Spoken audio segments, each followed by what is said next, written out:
Bonjour, bienvenue dans Focus sur le Mali, le magazine dédié à la relance économique du Mali. Depuis l'apparition de la Covid-19 en mars 2020, de nombreux secteurs dans le monde entier ont été confrontés à des défis croissants. Au Mali, cette crise qui vient s'ajouter à celle dont le pays connaissait depuis 2012 a eu un impact économique immédiat dans presque tous les secteurs. Pour en parler, nous sommes venus à la rencontre du patron de l'une des importantes chaînes hôtelières en Afrique de l'Ouest, le groupe Azalaï Hotel, M. Moussadek Bali. Monsieur Bali, bonjour. Bonjour. Vous êtes le PDG du groupe Azalaï Hotel, mais aussi le consul honoraire de Monaco au Mali. Tout à fait. Merci de nous recevoir chez vous. C'est moi. Le groupe Azalaï est un leader régional dans le secteur de l'hôtellerie en Afrique de l'Ouest, établi en Bamako et fort plus de 25 années d'expérience. Depuis 2012, le Mali connaît de nombreuses crises, en commençant par la crise sécuritaire. Comment est-ce que vous avez accueilli ce moment de 2012 jusqu'à maintenant? Et maintenant, je parle de la crise sanitaire. Merci de me recevoir sur votre plateau. C'est un honneur pour moi. Vous avez raison, le groupe Azalaï Hotels a vu le jour il y a 26 ans maintenant, en 1994, ici à Bamako, avec le rachat du Grand Hôtel de Bamako. Et depuis, on a fait du chemin. Aujourd'hui, nous sommes présents dans 6 pays en Afrique de l'Ouest, avec une dizaine d'unités hôtelières. Et il est vrai, comme vous l'avez rappelé, que nous avons eu à affronter de nombreuses crises. Avant même 2012 et le coup d'État, on était installé dans la crise sécuritaire et notamment les enlèvements d'otages, ce qui a complètement tari le tourisme de loisirs, le tourisme culturel qu'on avait ici au Mali avec le pays d'Ogon, Djenné, Tombouctou. Donc des touristes venaient et ça faisait quand même travailler beaucoup de personnes, des guides touristiques, des agences de voyage, des tours opérateurs, des petits hôtels à l'intérieur. Tout ceci a disparu quasiment du jour au lendemain avec l'installation de l'insécurité dans notre pays. Et ensuite, il y a eu effectivement le coup d'État de 2012, qui est qualifié de coup d'État le plus bête qu'on ait jamais vu, puisque c'est intervenu à quelques mois du départ du président Feu Amadou Toumani Touré. Et donc le nord a été occupé et depuis nous sommes dans cette crise sécuritaire. Et puis comme vous l'avez rappelé en introduction, depuis 1 an maintenant, nous faisons face à la pandémie qui a mis à genoux l'industrie du tourisme du voyage. Qui vient empirer la situation. Absolument, qui vient... Au Mali, nous avons la crise sécuritaire, ça fait plus d'1 décennie que ça dure, suivi de crises politiques avec 2 coups d'État déjà en moins de 8 ans. Je rappelle qu'on est à notre 4e coup d'État au Mali. Et puis maintenant, cette crise sanitaire mondiale qui a arrêté le monde, effectivement. Les gens ne voyagent plus. Et donc, du coup, tous les acteurs, tous les industriels de ce secteur traversent une période très, très difficile. Vous êtes une très grande chaîne hôtelière, comme je l'ai dit tout à l'heure, dans de nombreux pays d'Afrique de l'Ouest, avec quand même un effectif très élevé. Comment vous avez pu gérer cette situation? Vous avez raison, le groupe Azalaï Hotels, c'est presque 200 milliards de francs CFA d'investissement sur 26 ans. C'est une dizaine d'hôtels dans 6 pays ouest africains avec 4 projets en cours actuellement. Nous avons été obligés de stopper 2 et nous sommes en train de terminer 2. C'est des milliers d'emplois directs et indirects qui ont été créés en ce quart de siècle. Et voilà, donc la façon dont on a fait face à toutes ces crises, en 2012, on a eu le coup d'État au Mali, en mars. En avril, on a eu le coup d'État en Guinée-Bissau. Et en 2014, il y a eu le soulèvement populaire au Burkina Faso. Et d'ailleurs, notre hôtel qui était collé à l'Assemblée nationale était complètement saccagé. Nous sommes en train maintenant de le rénover et si Dieu le veut, nous allons ouvrir et Ouaga et Dakar d'ici la fin de l'année. Et donc, vous voyez, nous avons eu à faire face à tout cela, mais nous n'avons jamais perdu, disons, notre confiance, notre résilience. Ça fait partie du parcours d'un entrepreneur que d'affronter des difficultés, même si je dois avouer que ce sont des difficultés majeures, telles que des coups d'État, des instabilités politiques ou des pandémies comme celle de la Covid-19. En mars 2020, quand la pandémie est arrivée dans notre zone, nous avons été obligés de fermer nos 10 hôtels pendant 6 mois, 6 à 7 mois. Aujourd'hui, ils sont tous ouverts, sauf un seul qui n'est pas encore ouvert, le Grand Hôtel de Bamako. Malheureusement, nous avons été obligés de mettre en chômage nos collaborateurs. Et vous voyez un peu l'impact social que cela a eu, parce que nous sommes dans des pays où il n'y a pas de couverture sociale, il n'y a pas d'assurance chômage. Donc, du jour au lendemain, des chefs de famille, des pères de famille, des mères de famille se sont retrouvés sans emploi, donc sans revenu. Mais on n'avait pas le choix, parce qu'on avait 0 revenu et on ne pouvait pas faire face au salaire. Aujourd'hui, nous avons, disons, rappelé nos collaborateurs pour travailler dans les hôtels qui sont ouverts. Ce sont des hôtels qui fonctionnent entre 5 et 20-25% de taux d'occupation. Donc ça reste quand même un challenge. Mais nous nous sommes dit, bon, il vaut mieux ouvrir les hôtels, il vaut mieux travailler sur les charges, il vaut mieux discuter avec nos créanciers, avec lesquels nous discutons actuellement pour les faire comprendre la situation, que de laisser les hôtels fermés. Et on s'est dit, bon, ben, il y aura, comme on dit chez nous, il a beau faire nuit, le soleil se lève toujours. Donc on s'est dit qu'un jour, j'espère bientôt, cette pandémie sera derrière nous. Les gens vont prendre confiance, surtout maintenant que la vaccination est en train de commencer. Moi-même, je me suis fait vacciner hier. J'ai eu ma première dose et je conseille à tous mes compatriotes de se faire vacciner. C'est très important de se faire vacciner et je le recommande à tous mes compatriotes. Et donc, je pense qu'avec la vaccination, avec les mesures barrières qui rentrent dans les habitudes maintenant, ben, les gens vont reprendre leurs habitudes et notre industrie va repartir. Peut-on avoir une idée déjà de l'effectif du groupe Azalaï Hôtel? Alors, en emploi direct, on est à peu près à 1000 collaborateurs et on est dans une industrie où chaque fois qu'on crée un emploi direct, on crée entre 2 et 3 emplois indirects. Donc, en emploi direct, on a environ 1 millier de collaborateurs qui a baissé malheureusement avec la crise. Et donc, ce millier d'emplois directs créés, on a créé entre 2 et 3 000 autres emplois indirects. C'est tous les fournisseurs qui gravitent autour d'un hôtel, c'est les sociétés de sécurité, les sociétés de nettoyage. Voilà, donc l'industrie du tourisme est vraiment une industrie transversale qui fait vivre beaucoup de monde, énormément de monde, et surtout qui a un impact, et moi c'est la raison pour laquelle d'ailleurs j'ai quitté j'ai quitté mon ancien métier de négociant pour rentrer dans l'industrie du tourisme, parce que j'ai vu l'impact économique et social que cette industrie a. Malheureusement en Afrique, ça a encore un impact, je dirais pas à la même hauteur que dans les grands pays. En Afrique, le tourisme, l'industrie du tourisme, c'est entre 3 et 6-7% du PIB, du PIB, mais vous avez des pays comme la Grèce, c'est 20% du PIB, et en général, dans le monde entier, c'est environ 10% du PIB. Donc vous voyez que l'Afrique, quand même, a une marge de progression très importante dans cette industrie-là. Monsieur Bali, depuis le coup d'État d'août 2020, le Mali traverse une période transitoire. Comment voyez-vous exactement cette période transitoire malienne? Ce n'est pas une première, une quatrième, comme vous l'avez dit tout à l'heure. Oui, malheureusement. 4 coups d'État en 60 ans d'indépendance, c'est énorme. Moi, personnellement, je pense qu'un coup d'État militaire, c'est toujours une régression. Parce que si on avait réglé les problèmes, on n'aurait pas eu 4 coups d'État, n'est-ce pas? Et dont le dernier, c'était il y a simplement 8 ans.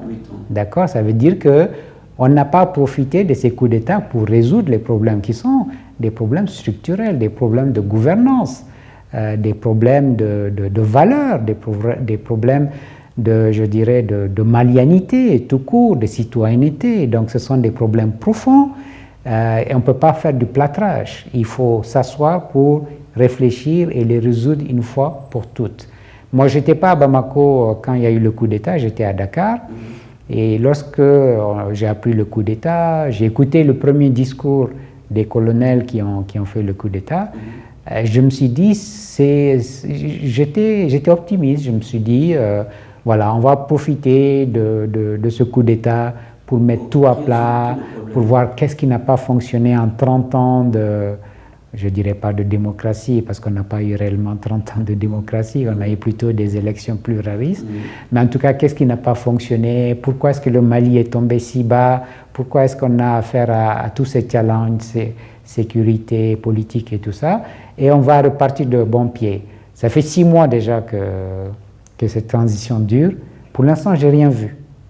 Je n'ai pas vu de projet de constitution, je n'ai pas vu de projet de code électoral, je n'ai pas vu de projet de charte des partis politiques. La façon dont l'État est géré reste opaque. Je n'ai pas vu de procès contre tous ceux qui ont détourné des deniers publics. Je n'ai pas vu une nouvelle façon de faire la politique. Je n'ai pas vu une nouvelle façon de gouverner l'État. Voilà, bref, donc je reste sur ma faim et il reste 12 mois.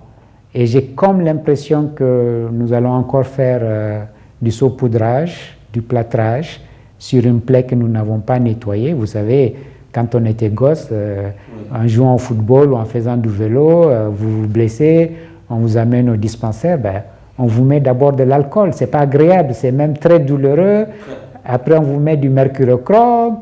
Après, on laisse sécher. C'est après là qu'on vous met du pansement. Mais nous, on met du pansement directement sur une plaie qui n'est pas nettoyée. Et c'est très difficile. Et c'est très difficile. Et après, bon, on fait le lit peut-être pour le 5e coup d'État si on ne fait pas ce qu'il faut faire. Donc, d'ailleurs, ce qu'il faut éviter. Ce qu'il faut éviter absolument. Donc, disons que pour l'instant, il reste 12 mois. J'espère que la transition va se rattraper, que la transition va accélérer le rythme des réformes, parce qu'il nous faut des réformes. Il nous faut d'abord faire le diagnostic de ces 30 dernières années, la gouvernance que nous avons eue de ces 30 dernières années et qui nous a amenés dans l'abîme, faire ce diagnostic-là, et ensuite il faut impérativement des réformes pour pouvoir repartir de bon pied. Donc je reste sur ma faim. Que proposez-vous pour la relance économique du Mali? Parce que chacun travaille dans son secteur, comme vous le faites déjà. Vaste sujet. Alors moi, je suis membre d'une organisation fêtière du patronat qui s'appelle le Réseau de l'entreprise en Afrique de l'Ouest. Et quand la pandémie a éclaté, nous avons rencontré les autorités de l'EBOC, Premier ministre, entouré de ses ministres, et nous avons fait beaucoup de propositions. Je pense que ce dont on a besoin en tant qu'entrepreneur, c'est d'abord une gouvernance vertueuse. Vous savez, un pays, on ne peut pas dire ça c'est le politique, ça c'est l'économique, ça c'est le social, c'est un tout. C'est comme un corps humain. Vous avez besoin du cœur, des poumons, des reins et tout ça. S'il y en a un qui ne fonctionne pas, ça dérègle tout le reste. Une chaîne des valeurs. Absolument. On a besoin d'une gouvernance vertueuse, on a besoin d'hommes et de femmes qui vont compétir pour les postes, pour des postes et qui veulent venir pour servir leur pays au lieu de se servir comme on l'a vu ces 30 dernières années.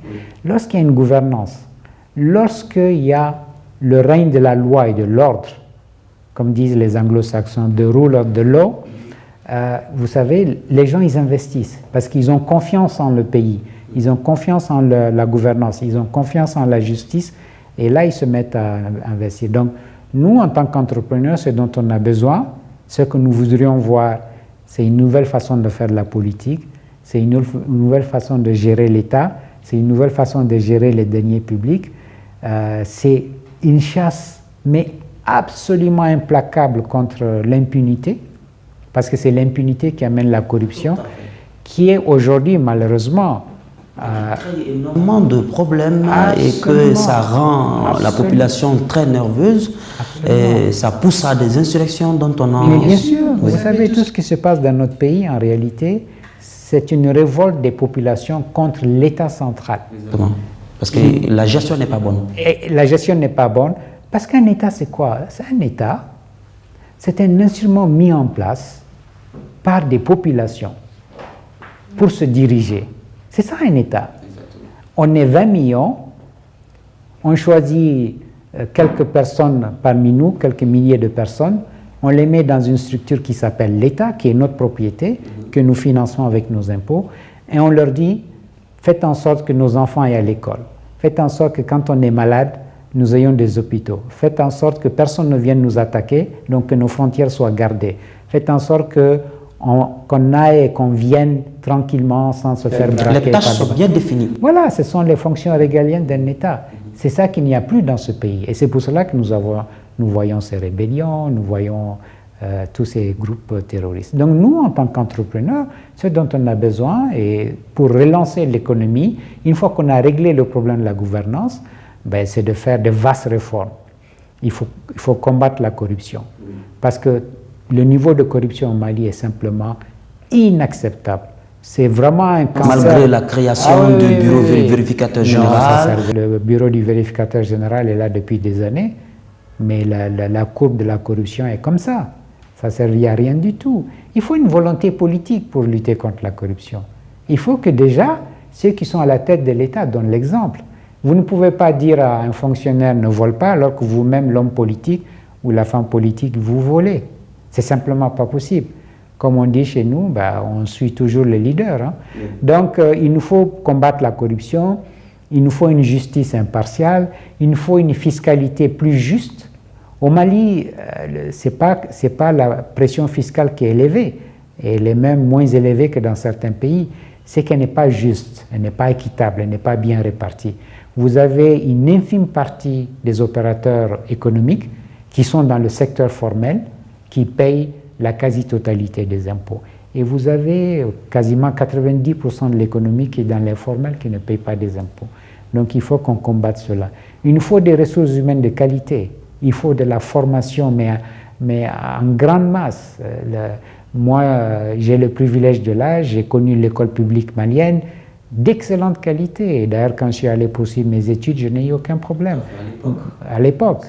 Vraiment, le niveau d'études malien était vraiment apprécié. Excellent. Oui. Beaucoup de pays africains ont envoyé leurs étudiants étudier au Mali. On avait de très grandes écoles, l'ENI, l'IPR, l'ENSUP, l'ENA, l'école de médecine.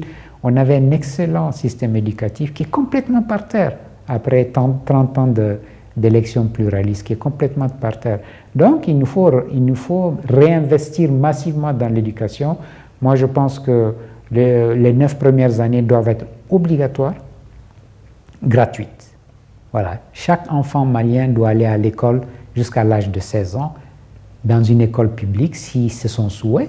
S'il veut aller dans une école privée, ben, c'est son choix. Et gratuite et une éducation de qualité. Et je pense qu'on doit surtout éduquer les filles, parce qu'une nation, ça se développe avec l'éducation de ses filles. Donc, nous, c'est ça qu'on veut, parce qu'on voit souvent dans nos entreprises, on est obligé d'importer des ressources humaines, parce qu'on ne trouve pas ce qu'on cherche. Tout à fait. Localement. C'est ce qui est beaucoup fréquent au Mali. D'accord. Vous êtes le consul honoraire de Monaco au Mali. Comment ça se passe entre Monaco et Mali, ça va? Ah, très bien, on a une excellente coopération entre la principauté et le Mali. Nous avons eu une visite d'État en 2011 à Monaco de feu le président Amadou Toumani Touré. Ensuite, le prince est venu ici en 2012 et nous avons des programmes essentiellement dans l'éducation, dans la santé, dans l'aide à l'enfance défavorisée, et dans la formation technique et professionnelle et dans la protection civile aussi. Donc voilà les programmes que la coopération monégasque finance ici. Et donc ça fait plus d'une décennie maintenant que nous avons ces programmes. Et le Mali d'ailleurs est l'un des pays prioritaires dans la coopération monégasque. C'est là grâce à votre leadership, bien sûr. Bah, je pense que oui, je fais de mon mieux, mais je pense aussi que le Mali est un pays cher au souverain, le prince Albert II, qui adore le Mali, qui aime le Mali. Mais oui, effectivement, je fais tout aussi pour que mon pays puisse bénéficier d'une coopération de très bon niveau. D'accord. On parle de l'organisation des élections présidentielles, sinon peut-être les élections couplées. Comment est-ce que vous voyez déjà l'organisation de ces élections, la création de ces mouvements? Et vous, avez-vous un calendrier? J'aimerais le savoir. Je suis même étonné que vous n'ayez pas posé cette question d'entrée de l'émission, parce que c'est souvent la question qu'on me pose le plus fréquemment. Écoutez, moi en tant que citoyen malien, mon souhait c'est que les prochaines élections soient bien organisées, soient transparentes, soit crédible, soit incontesté et incontestable. Et pour cela, il faut qu'on se mette au travail dès maintenant. Il faut que le gouvernement de transition se mette au travail dès maintenant parce qu'il ne reste plus que 12 mois pour organiser cela. Croyez-moi, si on bâcle ces élections, si on nomme un président, parce que des élections bâclées, ça veut dire que quelque part, tout le monde s'est entendu pour nommer quelqu'un et puis on va lui donner un habillage démocratique, ben, on fait le lit au 5e coup d'État militaire au Mali parce que ben, les mêmes causes produisent les mêmes effets. Donc ça, c'est mon souhait le plus ardent, c'est que vraiment on ne rate pas ce tournant. Parce que si on rate ce tournant, on va sortir de la route et je pense qu'on va sortir de la route pour très très longtemps. Donc c'est un appel, c'est un cri du cœur que je lance. Il faut vraiment que nous puissions faire toutes ces réformes-là très rapidement et avoir vraiment des élections inclusives. Et j'en appelle d'ailleurs au gouvernement pour dialoguer avec les partis politiques, les hommes politiques, pour qu'il y ait un consensus sur la tenue des élections et sur comment on va les organiser. Donc ça, c'est le premier point. Le deuxième point, personnellement, moi je suis un citoyen malien, je suis un chef d'entreprise et je ne vais pas m'empêcher, je ne vais pas m'interdire d'avoir des opinions, d'avoir des positions sur la façon dont mon pays est géré. Je l'ai fait d'ailleurs il y a quelques années dans une émission célèbre où j'ai fait une sortie contre la mauvaise gouvernance qui prévalait dans mon pays. On a toujours cette mauvaise gouvernance, malheureusement elle n'a pas changé et je veux continuer à la dénoncer. Voilà pourquoi vos concitoyens aussi se posent des questions comme beaucoup d'autres. Est-ce que M. Moussadek Bali a un calendrier? Alors si vous parlez de calendrier électoral, je n'ai pas de calendrier électoral. C'est-à-dire que le drame dans ce pays, c'est que quand on parle des affaires de la cité, on pense qu'on veut avoir quelque chose. Moi, je ne veux absolument rien avoir. Moi, j'estime que je rends grâce à Dieu, tout ce que je devais avoir sur cette terre, je l'ai eu. Je n'ai pas besoin d'honneur, je n'ai pas besoin de biens matériels, ça n'a jamais été ma préoccupation. Je veux simplement que demain, mes enfants puissent vivre dans un pays normal. Parce qu'aujourd'hui, le Mali n'est pas un pays normal. Très bien. Monsieur Moussadek Bali, nous sommes presque à la fin de cette émission, mais il y a juste une dernière question que je vais vous poser. Aujourd'hui, on vous voit très proche de la jeunesse. Vous contribuez aujourd'hui au développement de tout ce que les jeunes font au Mali. Quelles sont ces approches? Non, vous avez parfaitement raison. Moi, j'estime que je suis à un âge où j'ai eu la chance que ces jeunes-là n'ont pas eu d'aller dans une école qui m'a donné une excellente instruction. Ces jeunes n'ont pas eu cette chance-là. Moi qui vous parle, j'étais obligé de mettre mes enfants à l'école privée parce que je ne pouvais pas les mettre à l'école publique alors que moi j'ai fait mon école à l'école publique. Donc moi j'ai eu cette chance-là. J'ai eu la chance d'avoir eu une éducation à la maison, dans le quartier, dans la communauté excellente où on m'a inculqué des valeurs d'intégrité, de probité, de moralité, d'amour de la patrie, d'amour du prochain, du don de soi. J'ai eu cette chance-là. On voit cette éducation de moins en moins dans les familles, malheureusement. Donc ces jeunes-là, on ne va pas les blâmer. Donc je me dis si... C'est ça votre motivation. Exactement. Je me dis si je peux les aider à avoir ce que moi j'ai eu, si je peux passer le témoin, si je peux leur dire c'est quoi un entrepreneur, c'est quoi une entreprise, comment on lance une entreprise, quels sont les défis à relever, si je peux leur dire il vaut mieux gagner 1 franc la sueur de son front que gagner 1 milliard en volant au trésor public, si je peux passer ces messages à cette jeunesse qui est un peu perdue, parce que c'est une jeunesse qui se dit mais est-ce que dans 10, 15, 20 ans mon pays va exister? Est-ce qu'il ne va pas se disloquer? Est-ce qu'il ne va pas disparaître? Cette jeunesse que je vois en train de mourir dans le désert, en train de mourir en mer Méditerranée. Donc je pense qu'aujourd'hui, comme je leur dis d'ailleurs quand je les rencontre, mon avenir est derrière moi. Oui. Et aujourd'hui, ce qui m'importe, c'est de passer le témoin. C'est de partager mon expérience avec ces jeunes, surtout ceux qui veulent se lancer dans l'entrepreneuriat. Et sur la gestion de la cité, c'est de leur dire ce que nous devons tous, en tant que collectivité nationale, faire pour que notre pays ne sombre définitivement. Donc c'est ça que je fais, vous avez raison. Je rencontre énormément les jeunes et je dois vous avouer, Monsieur Diakité, que moi-même, je reçois beaucoup de jeunes parce que chaque fois que je sors d'une séance de coaching, de mentoring, d'une conférence avec les jeunes, je vois combien ils sont motivés, combien ils sont brillants, combien ils ont envie d'apprendre. Et bien moi-même, ça me redonne de l'énergie. Je reviens chez moi requinqué. C'est la fin de notre magazine. J'espère que nous allons quand même vous revoir. Avec grand plaisir, M. Diakité. Je suis toujours disponible et toujours prêt à servir mon pays. Donc, avec grand plaisir, je viendrai sur votre plateau. Merci beaucoup, M. Bali. À vous, chers téléspectateurs de Business 24, merci d'avoir suivi cet entretien. Nous recevions M. Mossadegh Bali, il est le patron du groupe Azalaï Hotel, mais aussi consul honoraire de Monaco au Mali. Je vous donne rendez-vous ailleurs dans un autre secteur. Prenez soin de vous, à très vite.